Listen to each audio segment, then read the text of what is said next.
NRI account होने के क्या क्या फ़ायदे हैं और क्या क्या नुकसान है। हाय एवरीवन, जय हिंद, जय भारत, जय माता दी। This is chief engineer Praneet Mehta. Welcome to my YouTube channel merchant navy decoded. मेरे साथ हैं financial guru specially for seafarers, that is chief engineer Rajeev Kaushik sir, my college senior, my mentor, and I am lucky to be in Dehradun ताकि मैं sir से आके कुछ सीख सकूँ। एज़ यू नो कि हमने पिछला वीडियो बनाया था कि एनआरआई का स्टेटस होता क्या है and why it is very important for us. अभी हम बात करेंगे कि एनआरआई होने के क्या क्या फ़ायदे हैं और एनआरआई होने के क्या क्या नुकसान हैं। दोनों चीज़ें बहुत इंपॉर्टेंट हैं। सो सर पहले स्टार्ट करते हैं एनआरआई स्टेटस जो मेंटेन करते हैं, जिसके अंदर again repeating in a short कि हमें 181 डेज से कम या 181 डेज तक ही इंडिया में रहना, अगर हम वो स्टेटस मेंटेन करते हैं फाइनेंशियल ईयर में, इन वन फाइनेंशियल ईयर। तो उसके बारे में मैंने जो वीडियो बनाया था आप डिटेल में देखेंगे, आपको क्लियर आइडिया लग जाएगा। तो you become NRI, you get that status. अब उसके फ़ायदे क्या हैं सर? पहले फ़ायदे की बात करते हैं। तो जैसा हमने पहले ही बात की थी कि एनआरआई होने का सीधा फ़ायदा ये है कि जो भी इनकम हमारी ग्लोबल इनकम इंडिया के बाहर होती है, it becomes tax free.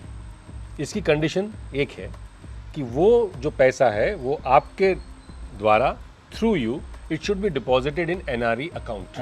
Done. तो वो उस फाइनेंशियल ईयर में वो टैक्स फ्री हो जाती है। उसको आप फर्दर ऑन किसी भी जगह इन्वेस्ट कर सकते हैं, कोई प्रॉब्लम नहीं है। उससे किसी कुछ भी चीज़ खरीद सकते हैं, कार खरीदें, प्रॉपर्टी खरीदें, गोल्ड खरीदें, whatever you want, nobody is there to ask you. अगर पैसा वो आपने एनआरई सेविंग्स अकाउंट में जमा किया है या एनआरई फिक्स्ड डिपॉजिट में जमा किया है, तो उसका जो टैक्स होता है वो भी टैक्स फ्री होता है। टैक्स फ्री होने का मतलब जो बच्चे पहली बार देख रहे हैं समझ जाएं कि जो इंसान देहरादून में, चाहे वो किसी बैंक में काम कर रहा है, किसी एमएनसी में काम कर रहा है, जो भी सैलरी कमा रहा है 30%, अगर स्लैब वाइज देखें लगभग हाईएस्ट स्लैब इज 35%। 35%। जब आप सेस वगैरह जोड़ लेते हैं तो इट कम्स टू रफली 35%। तो 35% of your hard earned money वो स्ट्रेट अवे गवर्नमेंट के पास जाता है, बाकी 65% of your money comes to you. यहाँ पर पूरा का पूरा पैसा आपका है, शुद्ध वाइट मनी से कहा जाए शाकाहारी पैसा, अगर मैं वैसे बोलूँ तो। नहीं, तो ये सर सबसे बड़ा फायदा है। ओके सर, सेकंड फायदा क्या है सर?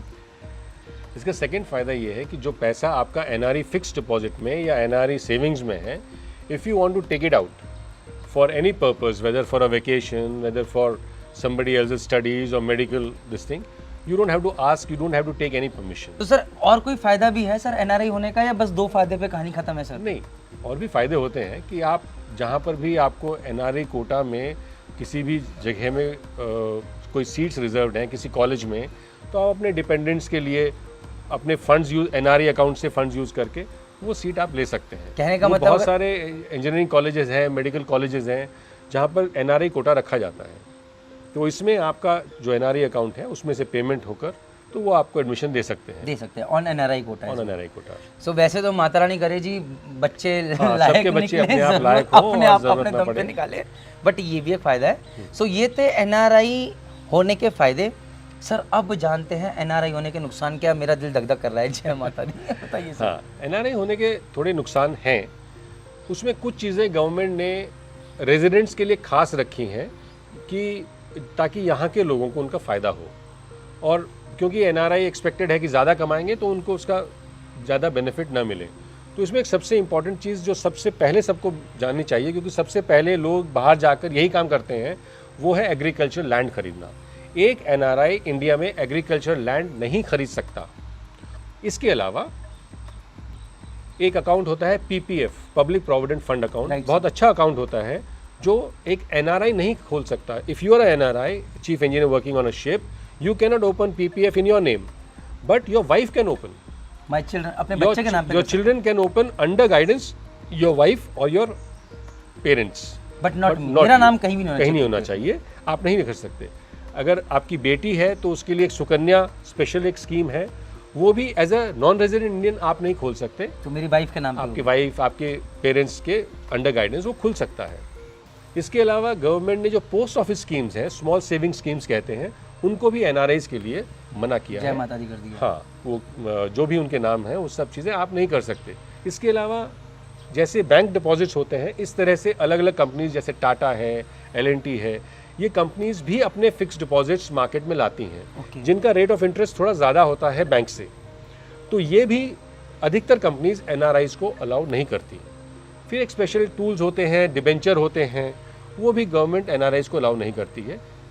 ज़्यादातर कुछ स्पेशल केस हो सकता है जिसमें वो अलाउ करे, but normally these are not allowed. So there is a class of saving and class of investments which are not allowed for non-resident Indians.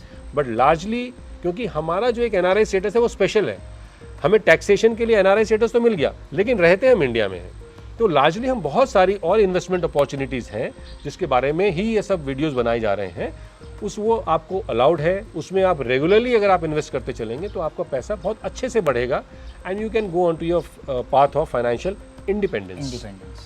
Sir एक पॉइंट जो मुझे लगता है इम्पोर्टेंट है सर, मैं कभी कभार जैसे मुझे कुछ अपनी वेबसाइट के लिए कुछ चीज़ें करनी पड़ती है, लेनी पड़ती है, क्रेडिट कार्ड की वो पेमेंट मांगते हैं। हाँ। और सर मेरे को क्रेडिट कार्ड नहीं मिलता सर। हाँ, ये एक प्रॉब्लम होता है इंडिया में। I think there are only 1 or 2 banks which offer credit card. बाकी जो बैंक्स हैं वो आपके एफडी के अगेंस्ट क्रेडिट कार्ड देते हैं, जो कि actually does not make sense, but वो उसकी गारंटी लेकर क्रेडिट कार्ड देते हैं कि आप उसकी बिलिंग करेंगे। पर लार्जली एक एनआरआई को इंडिया में क्रेडिट कार्ड्स नहीं मिलते हैं, और इसके लिए भी फिर अगर आपके फैमिली वाइफ अगर रिटर्न फाइल कर रही हैं तो उनको क्रेडिट कार्ड मिल सकता है। बट वैसे सर क्रेडिट कार्ड यूज़ करना चाहिए, वैसे इस पर अलग वीडियो बनाएंगे, बट आपके हिसाब से क्रेडिट कार्ड यूज़ करना चाहिए कि नहीं करना चाहिए? क्रेडिट कार्ड सिर्फ उसको यूज़ करना चाहिए जो हर महीने उसका पेमेंट करने में सक्षम हो, तभी।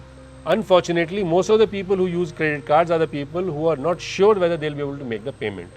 क्रेडिट कार्ड का मैं पहले भी बता चुका हूँ, रेट ऑफ इंटरेस्ट सबसे ज़्यादा होता है, वहीं जय माता दी हो जाती है।